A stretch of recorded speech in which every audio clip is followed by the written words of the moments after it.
Hello friend, आज मैं आप लोगों के लिए एक और बेहद ही प्यारी सी रोमांचक कहानियाँ लेकर आई हूँ और आशा करती हूँ कि ये कहानी आपको अच्छी लगे। यह कथा बहुत पुरानी है। एक बार शीतला माता ने सोचा कि चलो आज देखूं कि धरती पर मेरी पूजा कौन करता है, मुझे कौन मानता है। यही सोचकर शीतला माता धरती पर राजस्थान के डुंगरी गांव में आई और देखा कि इस गांव में तो मेरा मंदिर भी नहीं है, ना ही मेरी पूजा है। माँ शीतला गांव की गलियों में घूम रही थी।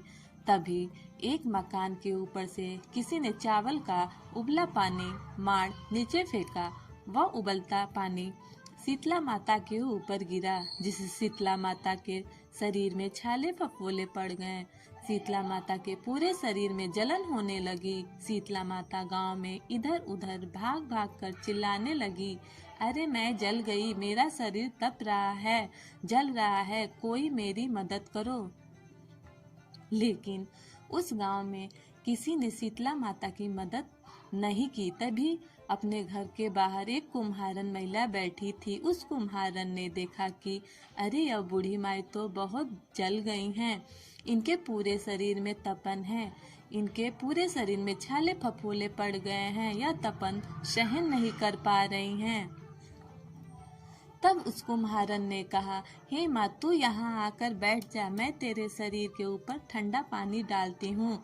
कुम्हारन ने उस बूढ़ी माई पर खूब ठंडा पानी डाला और बोली, हे माँ, मेरे घर में रात की बनी हुई राबड़ी रखी है, थोड़ा दही भी है। शीतला माता ने ठंडी जुबार के आटे की राबड़ी और दही खाया, इससे उनके शरीर में ठंडाई मिली। तब उस कुम्हारन ने कहा, आ माँ बैठ जा, तेरे सिर के बाल बिखरे हैं, ला मैं तेरी चोटी गूंथ देती हूँ। और कुम्हारन माई की चोटी गूंथने हेतु कंघी कागसी बालों में करती रही। अचानक कुम्हारन की नजर उस बूढ़ी माई के सिर के पीछे पड़ी तो कुम्हारन ने देखा कि एक आंख बालों के अंदर छुपी है। यह देखकर वह कुम्हारन डर के मारे घबरा कर भागने लगी। तभी उस बूढ़ी माई ने कहा, रुक जा बेटी, डर मत, मैं कोई भूत प्रेत नहीं हूँ, मैं शीतला देवी हूँ। मैं तो इस धरती पर देखने आई थी कि मुझे कौन मानता है, कौन मेरी पूजा करता है। इतना का माता चार भुजा वाली हीरे जवाहरात के आभूषण पहने, सिर पर स्वर्ण मुकुट धारण किए अपने असली रूप में प्रकट हो गई। माता के दर्शन कर कुम्हारन सोचने लगी कि अब मैं गरीब इस माता को कहाँ बिठाऊं। तब माता बोली, हे बेटी, तू किस सोच में पड़ गई। अब उस कुम्हारन ने हाथ जोड़कर आंखों में आंसू बहते हुए कहा, माँ, मेरे घर में तो चारों तरफ दरिद्रता बिखरी हुई है, आपको कहाँ बैठाऊं। मेरे घर में ना तो चौकी है, ना बैठने का कोई आसन। तब शीतला माता ने प्रसन्न होकर उस कुम्हारन के घर पर खड़े हुए गधे पर बैठकर एक हाथ में झाड़ू, दूसरे हाथ में डलिया लेकर उस कुम्हारन के घर की दरिद्रता को झाड़कर डलिया में भरकर फेंक दिया और उस कुम्हारन से कहा, बेटी, मैं तेरी सच्ची भक्ति से प्रसन्न हूँ, अब तुझे जो भी चाहिए मुझसे वरदान मांग ले।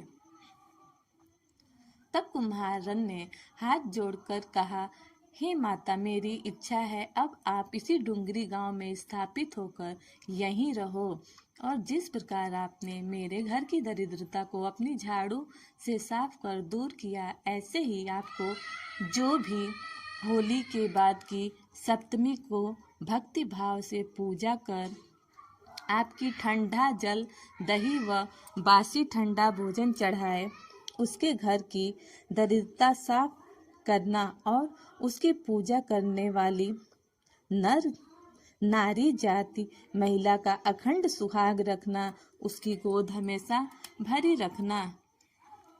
साथ ही जो पुरुष शीतला सप्तमी को नाई के यहाँ बाल ना कटवाए, धोबी को कपड़े धुलने ना दे और पुरुष भी आप पर ठंडा जल चढ़ाएं, नारियल फूल चढ़ाकर परिवार सहित ठंडा बासी भोजन करे, उसके काम धंधे व्यापार में कभी दरिद्रता ना आए।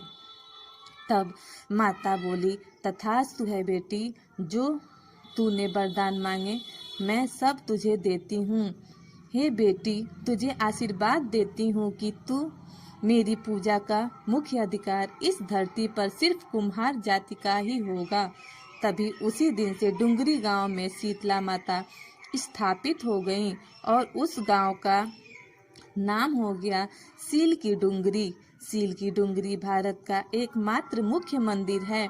शीतला सप्तमी वहाँ बहुत विशाल मेला भरता है। इस कथा को पढ़ने से घर की दरिद्रता का नाश होने के साथ सभी मनोकामना पूरी होती है। जय माँ शीतला, सबका कल्याण करें। दोस्तों, अगर आपको ये कहानी पसंद आई हो तो प्लीज़ इसे ज़्यादा से ज़्यादा लाइक, शेयर और सब्सक्राइब ज़रूर कीजिएगा। Thank you.